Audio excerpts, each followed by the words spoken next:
everybody does that with chopped onions, chopped tomatoes, cilantro, and mix it. No, it's a whole different story because the onions have to be marinated with lime juice and a little bit of salt.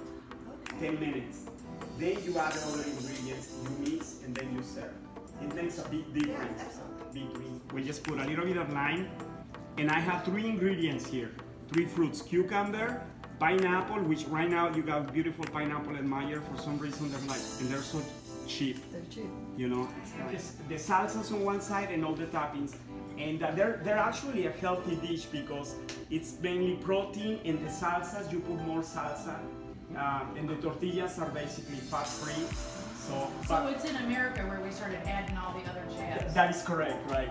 Like all the heavy cheeses and the sour cream. And the sour cream. And usually you put sour cream on anything and people will tend to like it because it's satisfying, it's hot, right?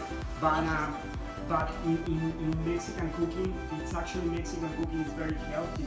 If you so the pastor, see, and it's not, the recipe I have it's not soaked in fat. When I go to a Mexican restaurant and I have pastor, I hate it when I see the meat soaked in fat, greasy, because you know it's just but so you just put this has a lot of flavor. Now that's the one that you said is like a big huge tenderloin. It's the best part of the food. It's actually the pork shoulder, which is a tough cut of meat, but because it's sliced very thin, normally they slice it thin and then they marinate it.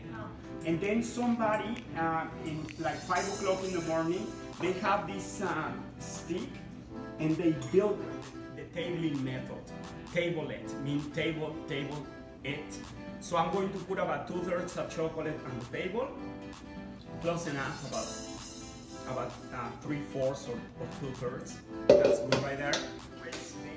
We use the term it will over crystallize, and then we'll have to start the melting process again. So, but at work we have a tempering machine that keeps it all at the right temperature. But normally it's like go this way, I have to pick it all out. So then we tap this like that. See, all the excess chocolate has to come up. Then we clean. Then we tap again. Then we tap again. Back and forth. I'm gonna go ahead and finish them all. Why not?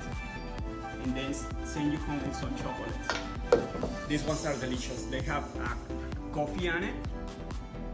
I love coffee. That's why I say that. So you see, the ganache solidifies. So now I can go back and forth. And you can also put nuts in there or crush just about anything.